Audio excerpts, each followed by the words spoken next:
Samajwadi party से मेरठ सरदना विधानसभा के विधायक अतुल प्रधान ने जिस अस्पताल के खिलाफ मोर्चा खोला था, अब उस अस्पताल ने समाजवादी पार्टी के विधायक अतुल प्रधान और अन्य लोगों पर मुकदमा कराया है। क्या पूरा मामला है? अतुल प्रधान खुद हमारे साथ हैं। अतुल जी, क्या निकाल के लिए आए हैं पूरा?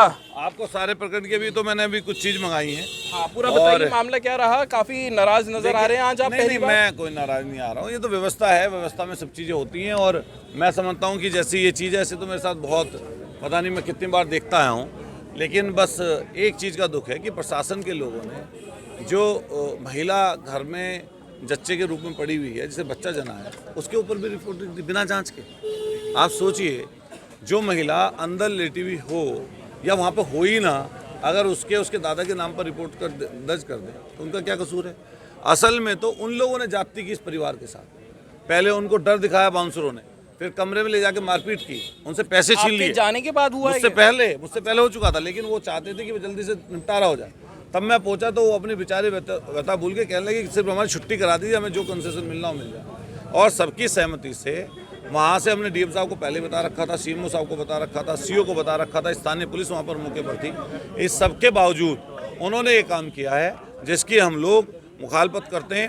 जहाँ तक सारे अस्पतालों के लिए हम लोग ये बात कर रहे हैं कि व्यवस्था को चेंज करना चाहिए, व्यवस्था चेंज होनी चाहिए। क्या बात आई, कौन लेके आया और क्या पॉइंट उन्होंने बताया था आपको कि ये परेशानी हो रही? क्या परेशानी? नहीं, परेशानी तो ये है कि उनके घर में 2 मौतें हो चुकी। मान लिया किसी घर में 2 मौतें हो जाए, तीसरा और व्यक्ति बीमार हो जाए, 4.25 लाख का बच्चा होने में बिल बैठा दें वो लोग, जैसे बहुत के साथ करते हैं वो लोग। यहाँ तमाम लड़ाइयाँ रोज होती रहती हैं, रोज जनप्रतिनिधियों के साथ बदतमीजी करते हैं, रोज लोगों के साथ झगड़ा करते हैं। वो बाउंसर वहाँ पर जो खड़े हुए हैं पिस्टल दिखाते हैं, बदतमीजी गुंडे करते हैं। आप किसी के बारे में, राह चलते व्यक्ति से न्यूट्रीमा के बारे में अगर पूछेंगे तो उसके बारे में कोई व्यक्ति राह चलता व्यक्ति सर का बता देगा कि वहाँ पर व्यवस्था क्या। और ऐसी व्यवस्था अलग अलग अस्पतालों में चल रही है। सब डॉक्टर खराब नहीं है, डॉक्टर बहुत सारे अच्छे भी हैं, ज़्यादातर लोग अच्छे हैं, लेकिन इसी व्यवस्था के बीच खराब लोग भी पनप गए हैं जो सिर्फ पैसा कमाना उनका धर्म बचा है, सिर्फ वो पैसा कमाना चाहते हैं, उसी पे आगे बढ़ना चाहते हैं। तो हमारी कहना ये है, जैसे अकेले न्यूट्रीमा के लिए मैंने अभी जानकारी एमडी से मांगी थी, उसके जो पार्किंग है, चाहे वो पार्किंग बेसमेंट की, लोअर बेसमेंट की, अपर बेसमेंट की, उसमें पार्किंग है, उसमें आप वाहन खड़े करेंगे, लेकिन उसमें इन्होंने गलत तरीके से मरीजों को रखा हुआ है। भगवान ना करे वहाँ पर आग लग जाए, कुछ हो जाए, घटना घट जाएगी। ओपीडी चल रही है, ऑपरेशन हो रहे हैं वहाँ पर, तो उसका जिम्मेदार कौन होगा?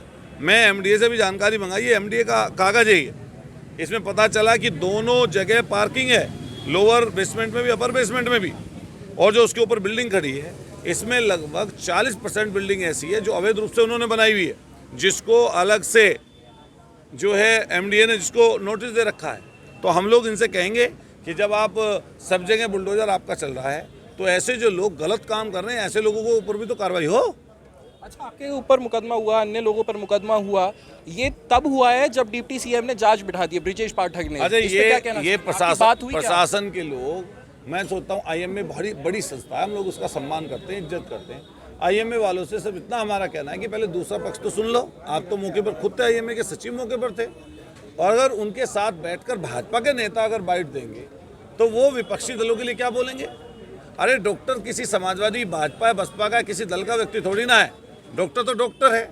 लेकिन उनके बराबर में अगर वो लोग बैठकर बोलेंगे जो भारतीय जनता पार्टी के सदस्य उनसे टिकट मांगते हैं, तो आप सोचिए वो क्या बोलेंगे और क्या कहेंगे? चोर चोर मोसेरे भाई वाली स्थिति बना रहे हैं। तो हम लोग उनसे कहना चाहते हैं कि दूसरे पक्ष को सुने, जाने और तब कोई डिसीजन। एक आपने वो कोड का जिक्र किया था, वो क्या कोड वगैरह थे? ये कोड ऐसे लिखते हैं, आप इस कोड को पहचान नहीं सकते, दवाई क्या है। अच्छा, ये दवाई का कोड लिखा हुआ है? दवाई का कोड लिखा है, ये दवाई का कोड है। ये दवाई का कोड सिर्फ वही लोग जान सकते हैं, बाकी आपको कहीं नहीं मिलेगी ये दवाई। और अपने मेडिकल स्टोर से देंगे, चाहे कितनी भी महंगी हो, वहीं से आपको खरीदेंगे और पैसा पहले लेंगे। आपकी वीडियो आई थी, उसमें आप यही विरोध कर रहे थे कि कोड डाल। मैं यही कह रहा था कि हम गलत चीज का विरोध कर रहे हैं। हम आपने जो अनाप शनाप बिल ले रहे हैं, हम उसका विरोध कर रहे हैं। हम बिल देने के लिए मना नहीं कर रहे। 2,85,000 रुपये पहले जमा कर चुके थे। हमारा विरोध था कि गलत तरीके से जो बिल वसूला गया, हम उसके खिलाफ। अच्छा, अतुल प्रधान की लड़ाई आईएमए के साथ है या नहीं? आईएमए के उसमें भी नहीं है ना, हमारे न्यूट्रीमा के खिलाफ। हमारे पूरी व्यवस्था जो ऐसी चल रही है उसके खिलाफ हमारी लड़ाई है और हम लड़ेंगे। कल हम लोग, अगर इस व्यवस्था को ठीक नहीं करता प्रशासन, मैं कल से अमन अनशन करने जा रहा हूं और मैं लड़ूंगा इस चीज़ के लिए। और जो आप पे मुकदमा हुआ है उसको अब मेरे मुकदमे की बात यह है कि जांच कराए प्रशासन, और जो हमारे साथ जिनको रखा गया है, जो महिला घर पर थी उसके ऊपर उसका भी नाम लिख दिया। बताइए क्या इनकी सोच होगी, कैसे काम कर रहे होंगे। मैं चुना हुआ विधायक हूँ, जनता ने मुझे चुना है। अगर शासन प्रशासन बिना किसी की जांच परख के अगर ऐसे किसी पर भी मुकदमा लिखेगा तो इसका मैसेज क्या जाएगा जनता में? जनता में इसका क्या मैसेज है? आप किसी से पूछ के देख लीजिए कि न्यूट्रीमा वाले विषय पर अतुल प्रधान पर मुकदमा। अभी रास्ते में अभी जाइएगा, किसी की बैट लेके देखिएगा, अगर 100 में से 95 व्यक्ति इस बात के लिए ना कह दें कि जो सच्चाई की बात कर रहा था उसके ऊपर मुकदमा लिख दिया। जनता की बात करोगे तो मुकदमा होगा तो हो। ये काम तो मैं रोज करूँगा, ये काम तो मेरा है ही, और किसी भी जनप्रतिनिधि का ये काम है। मैं रोज करूँगा ये काम, मरने तक करूँगा ये काम।